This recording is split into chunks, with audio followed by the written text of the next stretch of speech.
Welcome to the Betting Above the Rim podcast, episode 30. Today's date, February 19th. In today's podcast, we get into four topics. First, breaking news as reported all over the NBA today, Jacque Vaughn being fired from the Brooklyn Nets. We'll talk about Jacque being fired, the new hire of Kevin Ollie, and where does that stand the Brooklyn Nets as an organization. Next, we got to talk about the ladies today. What a fantastic performance by Caitlyn Clark, breaking Kelsey Plum's all-time Division I scoring record. We'll talk about the impact of Caitlyn Clark and what do we think about the Iowa Hawkeyes leading up to the NCAAA tournament. Next, we stay with women's college basketball with Paige Bueckers, someone else talked about a lot coming into her college career, has suffered through some injuries, and surprising to some, announced on senior night that she's going to come back for her final year of eligibility. We'll talk about Paige Bueckers, her impact on UConn, and what do we expect of UConn going forward. And lastly, we'll give you my bench and starting five for a team that's atop the Western Conference standings, and that will be the Minnesota Timberwolves. Welcome to episode 30, and let's get started. Earlier today, first reported by Woj, obviously followed closely by Shams, Jacque Vaughn was fired as head coach of the Brooklyn Nets. Jacque Vaughn, who had been there for a couple of years, it took over for Steve Nash after Steve Nash was fired midseason several years back, and was given the opportunity to be the head coach of the Brooklyn Nets. And when you look at a person like Jacque Vaughn, this is someone who was a disciple of Greg Popovich, someone that has really tried to instill his beliefs of Pop inside the organization. And remember, in only 2+ years, folks, he only got. Jacque Vaughn was 71-68 in the regular season, but 0-8 in the playoffs. So this is something that's a little bit interesting that a head coach who had KD and Kyrie, they get traded, then he gets the new guys and is only not even given a full season of this young core. And when you look at Brooklyn, you got to start looking first at the GM, right? Sean Marks, who wasn't even hired by Joe Tsai, the owner. He was actually hired by Mikhail Prokhorov, if I'm not mistaken, in 2016. This guy has survived 2 owners, and he survived multiple coaches. Remember, folks, before Steve Nash, there was Kenny Atkinson, who had done a fantastic job with the culture of the Brooklyn Nets. It was unceremoniously fired after they signed Kevin Durant, who had to sit out that year for an injury, and they overachieved that year, and he built the culture with a young Karis LeVert, with a Jared Allen, with a Spencer Dinwiddie, and they fired him to bring in Steve Nash when they brought in Kyrie Irving, and it's all been downhill. And I really think that before we get into all this, we got to start looking at Sean Marks. So if you were to look at the big threes that the Brooklyn Nets have had, right? We could start with the young big three, and then they started making the moves. They signed Kevin Durant. They go ahead and they sign Kyrie Irving, and then they swing a trade with the Houston Rockets to bring in James Harden. And that big three there, which cost Steve Nash's job, netted you 1 playoff series win. And if you look at the big three now of the Brooklyn Nets, Mikal Bridges, Cam Johnson, Cam Thomas. Folks, we're not even talking about Ben Simmons being a part of the big three. Someone that the Nets have now pinned their hopes on. Someone that, let's be honest, folks, I don't even have a graphic up for Ben Simmons because he doesn't play enough. So let's take a look now at what Kevin Ollie has to work with. Kevin Ollie was just named in the last hour or so before starting this podcast that he is being promoted as interim head coach. Kevin Ollie, that was with Overtime Elite for several years. So dealing with the young players, probably brought in as someone who, that is struggling defensively, a coach that coached at UConn, has college connections. So this is about development, right? Bringing a guy in that can develop the culture and develop the young players. So let's start taking a look at those young players and start off with Mikal Bridges. Mikal Bridges, who was the cornerstone of the trade by the Nets in regard to when he traded for Kevin Durant. Mikal Bridges that is scoring you 22 points per game and is one of the best 3-and-D guys in the NBA. How about the other guy that was the center part of the trade for Kevin Durant, and that's Cam Johnson, another 3-and-D guy. Guys that, let's be honest, folks, have not had, I would say, the seasons that Brooklyn was hoping for. Then you got to go to maybe the surprise of the year, and that's Cam Thomas, who got off to a torrid start early on in the year, still giving you 21.2 points per game. But, folks, only 2.6 assists, and Cam Thomas is shooting 36.4% from three. How about a Dorian Finney-Smith, the veteran? A Dorian Finney-Smith that is giving you 8.7 points per game, 4.6 rebounds. Someone that was rumored to be on the trading block, and for some reason, Sean Marks kept a Dorian Finney-Smith when he could have went to a contender and probably netted at least some kind of return, maybe even a first-round pick. How about the big man in the middle, Nicholas Claxton? Gave you 12.2, 10.9. Nicholas Claxton, that is one of the better defensive presence in the NBA. But a Nicholas Claxton, folks, let's be honest, in his first year, I would say second year of starting, has kind of regressed, folks. His 12.2 points per game is less than last year. His 62.5% is less than last year. Free throw percentage is only at 57%. Up in rebounds, down in blocks. Nicholas Claxton has got to be better. But when you look at this Brooklyn Nets team, folks, my thing that you've always heard me say on the network is you're either winning or you're rebuilding. And the Nets have found themselves in what they call Chicago Bull territory. They're stuck in the middle. So now that you have got rid of, obviously, Kenny Atkinson when you got the big three, you got rid of Steve Nash while the big three was there. You brought in Jacque Vaughn, and now you're at Kevin Ollie. Where are we as a franchise in Brooklyn? This is something that the fan base has got to think about here. A roster, folks, that doesn't have a ton of older players. I think Dennis Schroeder is the oldest player on the team, and he is 30 years old, along with Dorian Finney-Smith. You got to think about this, folks. You have to decide, is Mikal Bridges going to be your cornerstone player? Because I'm sorry, folks, it's not going to be Ben Simmons at $38 million.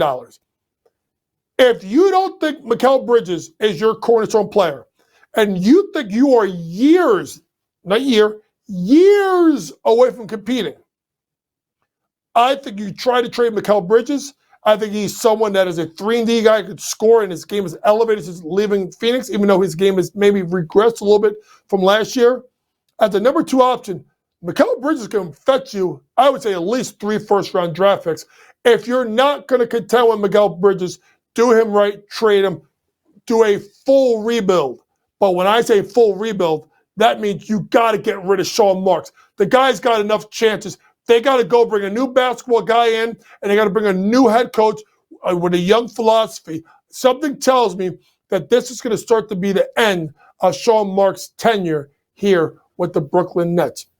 Let's move on to one of the great stories of not just women's basketball or women's sports, all of team sports.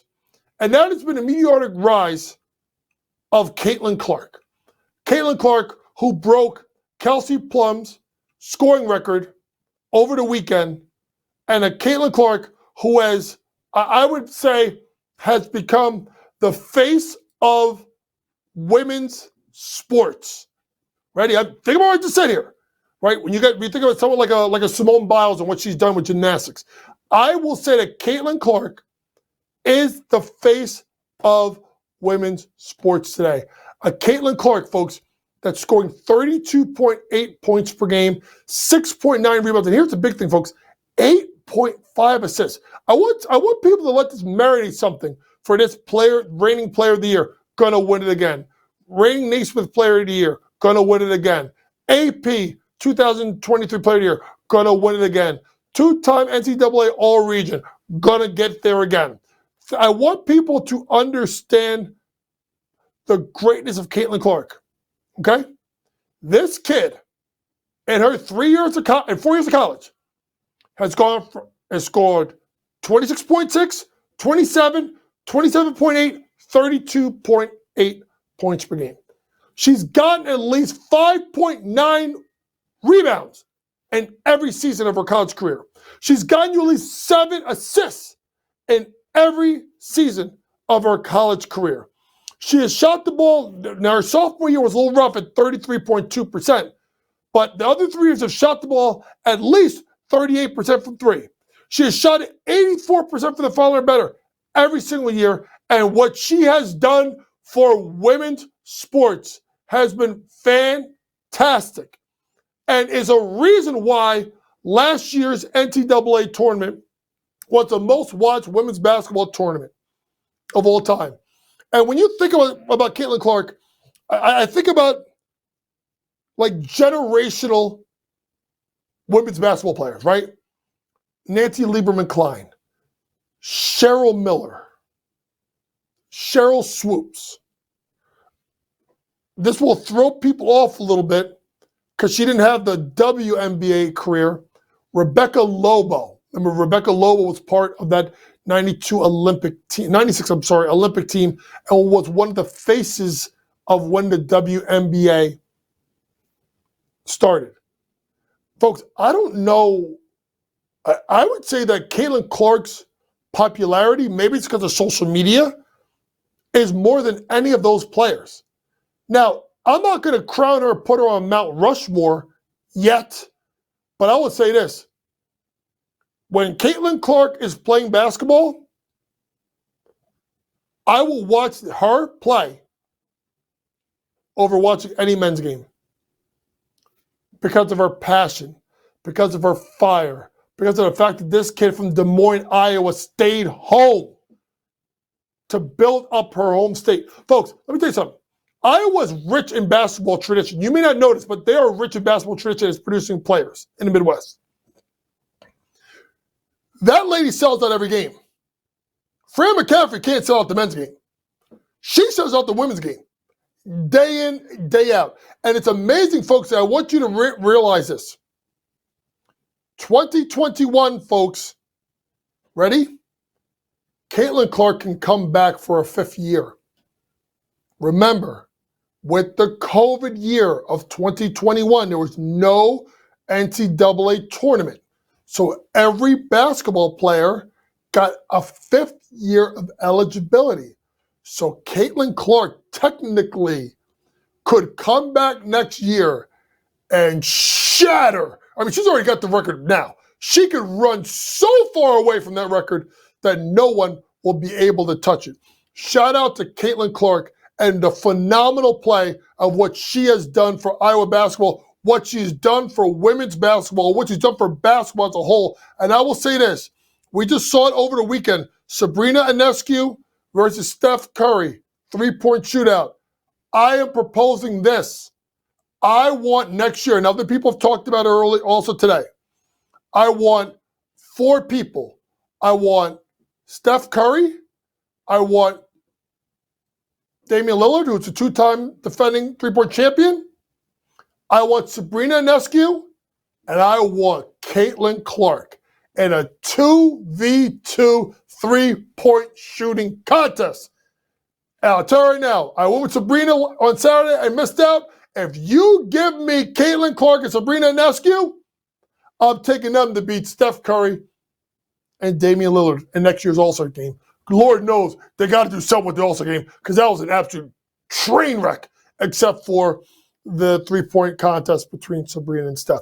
Let's move on to another phenomenal player, and that's Paige Bueckers. I was lucky enough that when I was coaching at Monmouth, I got to go watch Paige play AAU. If I'm not mistaken, I think she played for, I want to say, the Minnesota Metro Stars. Folks, if I'm wrong, I'm sorry. But Paige Bueckers, I remember seeing this girl play AAU.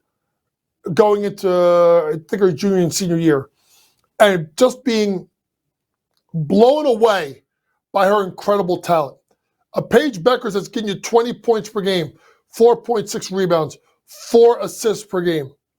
A Paige Bueckers that is a one-time Wooden Award winner, one-time National Player of the Year, AP Player of the Year at 2021. Folks, that was her freshman year when she took UConn to the national championship game, giving you 20 points per game.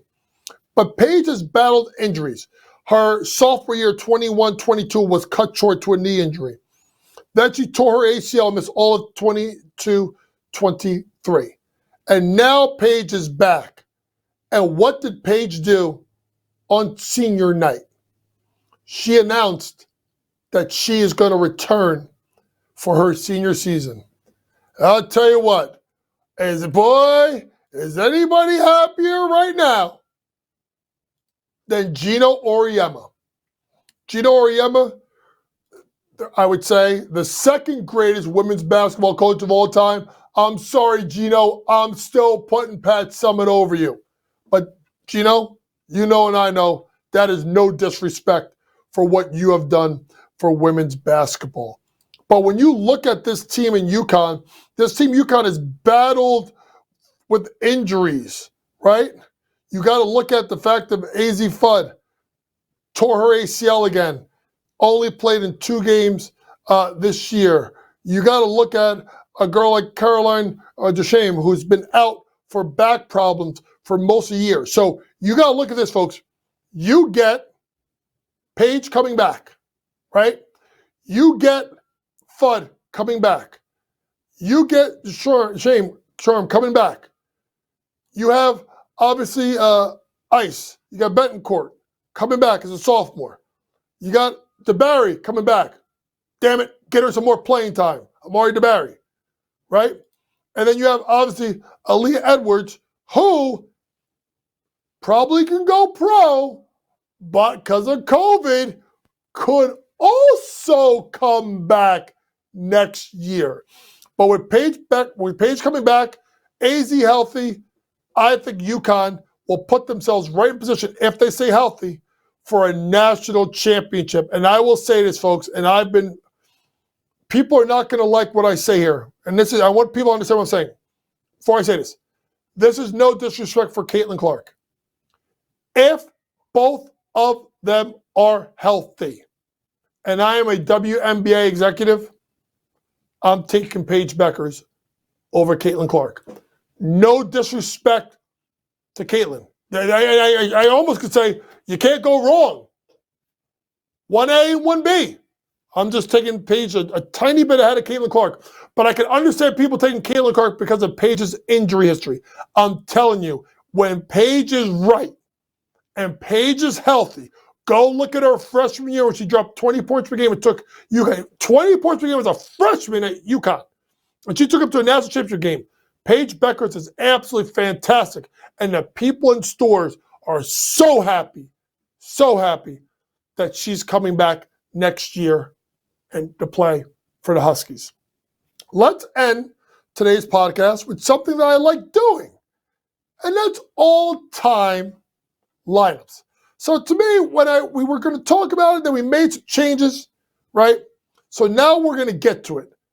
For a team right now that is sitting in first place in the Western Conference, let's start with my bench, my backups, my bench all time for the Minnesota Timberwolves. And let's lead off with the players that I have listed. Tom Gugliotta, Jimmy Butler, Terrell Brandon, Sam Cassell, and Ant-Man, Anthony Edwards. And let's start with Tom Gugliotta, a guy they call Googs. This is cool because Juliana, my daughter, her nickname is Googs, but not because of Tom Gugliotta, but anyway, it's not important. Tom Gugliotta, one-time All-Star, 1992-93 Rookie of the Year. Tom Gugliotta, who scored at 18.2 points per game, 8.5 rebounds per game, 3.8 assists per game, really one of the more underrated players in the early to mid-90s, a really, really good, solid pro Tom Gugliotta was for the Minnesota Timberwolves. Let's move on to Jimmy Buckets, Jimmy Butler. Now, for his career, folks, I want to make sure this is not just for Minnesota. For his career, 6-time NBA All-Star, 5-time All-NBA, 2015 Most Improved, currently playing for Miami Heat, 22 points per game, 5.3 rebounds, 2 steals per game. And this is a Jimmy Butler that was part of that young core with Karl Anthony Towns that had to leave because he didn't like the maturity. He left the guy that he loved more than anybody as a coach, Tom Thibodeau. Think about the fact that two of the coaches that he's had for his career, Tom Thibodeau and Eric Spoelstra. What a lucky career Jimmy Butler is. Jimmy Butler currently playing for Miami, on leave right now because he has a death in the family. Prayers goes out to Jimmy Butler and his family. Jimmy, the NBA needs you to come back. And we know when you come back, that Miami Heat team is going to be extremely dangerous come playoff time. Let's move on to one of the more underrated guards in the league, and that's Terrell Brandon, 2-time All-Star, 15.6 points per game, 8.3 rebounds, 1.9 steals per game. People talk about also Terrell Brandon played for the Cleveland Cavaliers. A really efficient point guard, underrated scorer, really good passer, good defender. Terrell Brandon, a really underrated pro that a lot of people don't talk about, that had a great career and had a 2-time All-Star with the Minnesota Timberwolves. Next up, Sam I Am. Man, I as a Knicks fan, I hated Cassell. You know why I hated Sam Cassell? 1-time All-Star, 3-time NBA champion, 1-time All-NBA, 17.2 points per game, 6.9 assists per game, 3.1 rebounds per game. And it's because Sam I Am hit some big shots versus the Knicks when he was with the Rockets in 94. And I just thought that when Jordan left in 93, I swore that was the next year. But Olajuwon outplayed Ewing a little bit. John Starks, terrible in Game 7.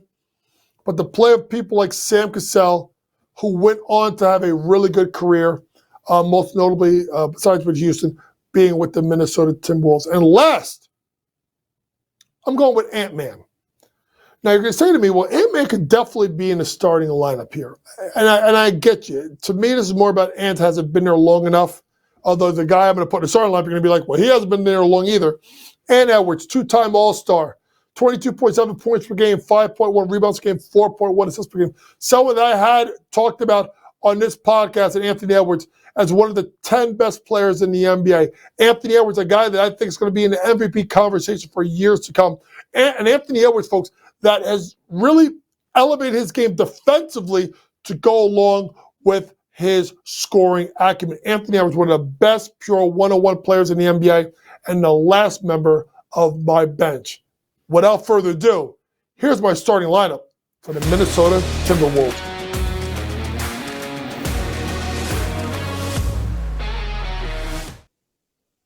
Shout out to my guy EJ, man. My man EJ get them graphics done, boy. Shout out to EJ and Matty George for that great idea for getting that little stinger. I will be using those stingers as we go on and talk about the rest of these all-time starting lineups. But let me give you my starting lineup. A little controversial, and maybe I got the positions a little bit wrong, but you get where I'm going. At the point guard, it should be Stephon Marbury, a.k.a. Starberry. 2 guard, Isaiah J.R. Ryder. And then I went power forward, and my big lineup. And that's Kevin Love, Karl Anthony Towns, and of course, the big ticket Kevin Garnett. And let's start off with Starberry, Stephon Marbury, who I've had the pleasure of playing against Starberry back in the day, in the AAU days of Starberry playing for the Gauchos. I played for a team called a BY, Bayshore. We were a local team. We used to have some wars with those guys. And shout out to my old teammate, Jeff Billett, a great player at Rutgers, now the head coach at Christian Butler Academy. Starberry and Jeff used to have some absolute wars when they played against each other. But Stephon Marbury, around 17 points per game, 8.3 assists, 1.2 steals per game, two-time All-Star, two-time All-NBA, All-Rookie team in 1996, 1997 after his freshman year playing at Georgia Tech. And with Starbury, folks, I think his career gets kind of like, he doesn't get the respect he deserves because of some of the things he said and some of the things he did and how he didn't win enough. But let me tell you something right there with the big ticket. Put that graphic up, Maddie, if you don't mind. And of course, I think also there with Malik Sealy. If I'm not mistaken, Malik Sealy, who we lost way too soon, was a close friend of both Stephon Marbury and Kevin Garnett. Rest in peace to Malik Sealy.